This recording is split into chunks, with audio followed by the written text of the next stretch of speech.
You're probably looking for a rogue build that can do something like this. If you're someone who clicks on build guides and skips ahead to the part of the video where you just copy and paste the skills, Paragon board, and aspects and then try it for yourself, I promise you, give this video a watch through. Because today, I'm going to teach you the penetrating shot rogue build. More importantly though, I'm going to teach you how to find success with this build. Now, for the purposes of this video, I've realized through my previous build guides, I could sit here and talk for 10, 20, even 30 minutes about why I've chosen the skills I have, what influenced my Paragon board choices, but those things aren't what's going to help you find the most success. So today, I will be focusing on purely the how behind this build. How to play it, how to gear it, and how to fall in love with it. But before I get ahead of myself, below in the description, I will have a D4 planner link to all the skills, my Paragon board, and the legendary aspects that are utilized in my build. Not only that, but here's a pan of my in-game skills, Paragon board, and gear, so you can pause and copy in-game if you'd rather not go to an external website.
Now I want to address what has changed in this version of build if you watched my previous build guide.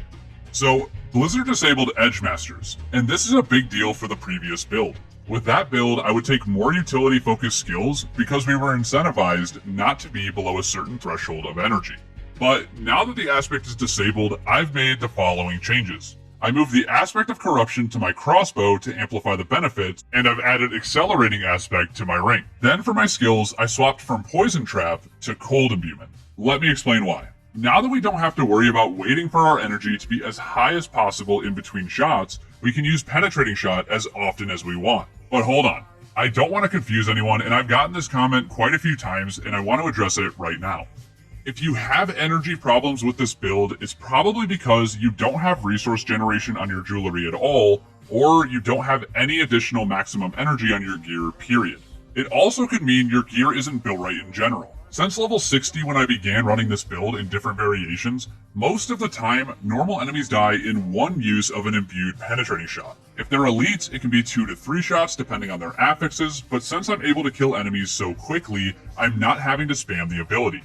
Another thing, to follow this build, you need to run combo points. This basically ensures that you're going to have a baked-in period between penetrating shots each time you're looking to use it. I always try to follow the same exact skill ordering. I activate an imbuement, use puncture 3 times, then shoot my penetrating shot, then puncture 3 times, use another penetrating shot, and move to the next imbuement. With this type of a rotation, energy should not be an issue. And this is a good segue point to talk about my gear. The secondary stats on your gear are very important. The reason I'm hitting for 1 to 2 million with my penetrating shot is because of the multiplicative damage that I'm gaining from secondary stats. So if you guys know anything about me, I like to keep my videos straight to the point. So I'm not going to run you through all my gear here and sit and talk about every single stat line. I'm going to talk about the general things and the most important things you want to find on certain pieces of gear. So one thing that's very important for this build, on your helmet, you're going to want 4 ranks of either shadow or poison imbuement, and then a maximum energy roll.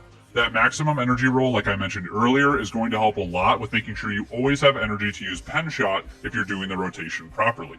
Then, for my chest piece here, you can see this one is purely defensive focused. I have damage reduction, poison resist, total armor, damage reduction from close enemies. In my opinion, your chest and your pants are not meant to give you offensive properties. That's what your helmet, your gloves, your boots, your weapons, your jewelry, that's what that's all for. But you need to not overlook defensives if you actually want to push further into the endgame. Then for our gloves, the 3 most important things you can find on gloves are attack speed, crit strike chance, and 3 ranks of penetrating shot.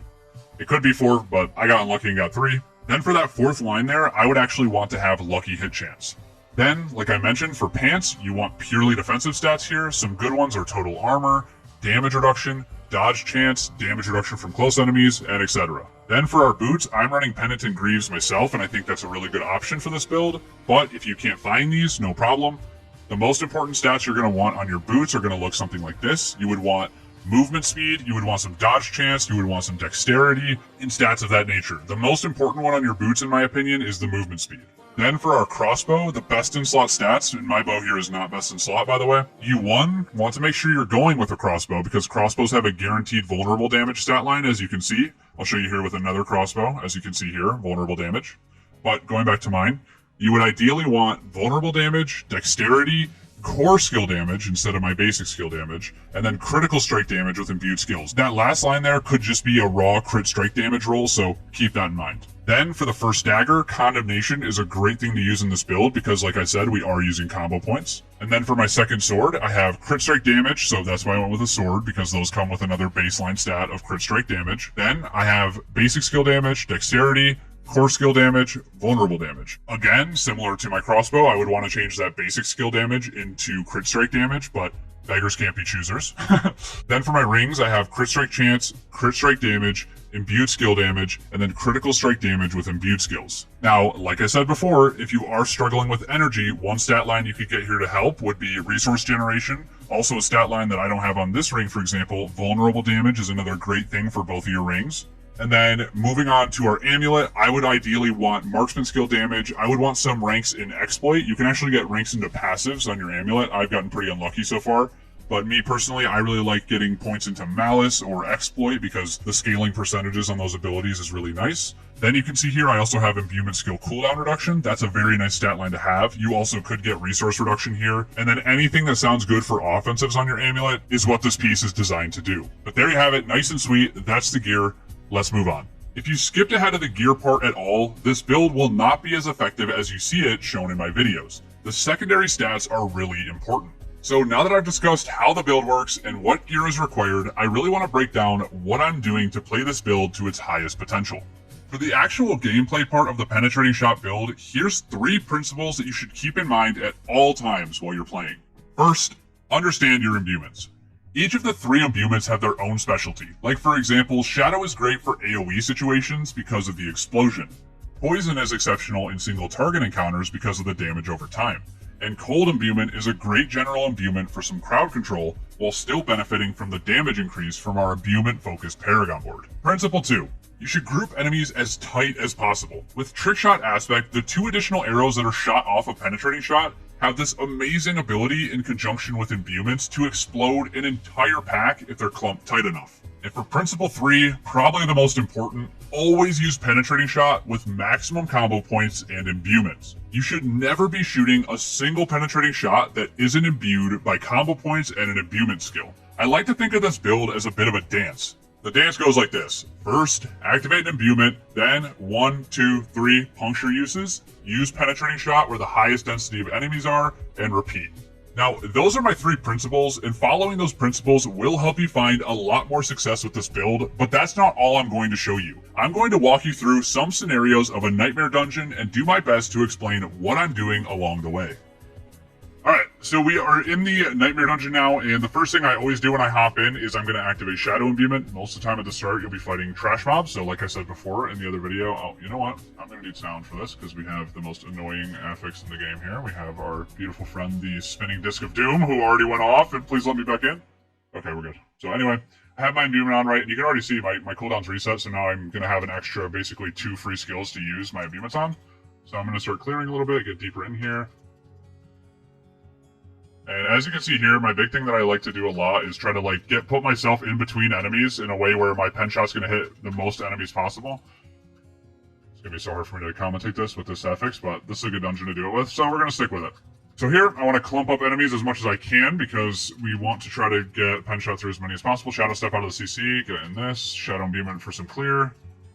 Boom. Hold imbuement for some CC, peel me. If you guys are at this point in the video as well, as you can see, I recently hit 96, so hit me with a congrats in the comments below. I'm just very comfortable with the dance that I have to do with this. Like, it's basically, I'm always thinking the same exact thing as I'm going through this dungeon. It's imbuement, 1, 2, 3, shoot. 1, 2, 3, shoot. Imbuement, 1, 2, 3, shoot. 1, 2, 3, shoot. And so on, so on. Alright, so here I'm going to want shadow, because I can see we have a lot of trash mobs. 3, shoot. 1, 2, 3, shoot. You can also see I'm kind of orb walking to make sure I'm kiting well. Like, you can shift left click to use your basic skill. So I walk, shift click, walk, shift click, walk, shift click.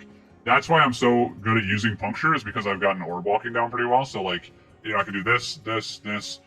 It's basically orb walking. If you ever play, like, League of Legends or a previous Diablo title, you're very familiar with it. But if you're not, it's a little bit challenging to get down, and if you would want, like, a whole video about orb walking, feel free to let me know in the comments below, and I could absolutely do that. It is a little bit of an advanced mechanic, but once you get it down, it's not that hard. And it makes builds like this, where you're ranged, a lot easier to play. Okay, I'm going to Shadow Step to stun this guy here. Go Poison for my damage.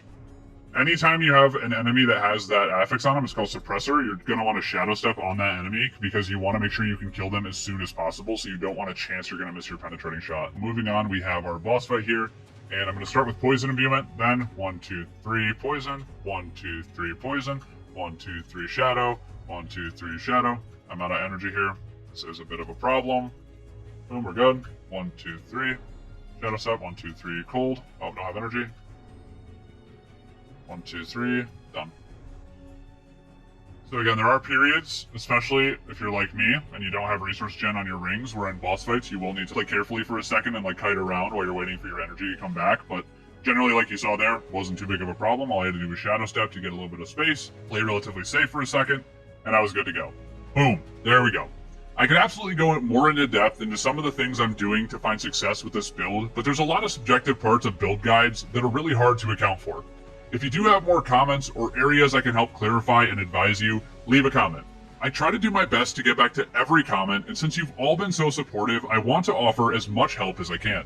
Thank you so much for watching this video. If you've enjoyed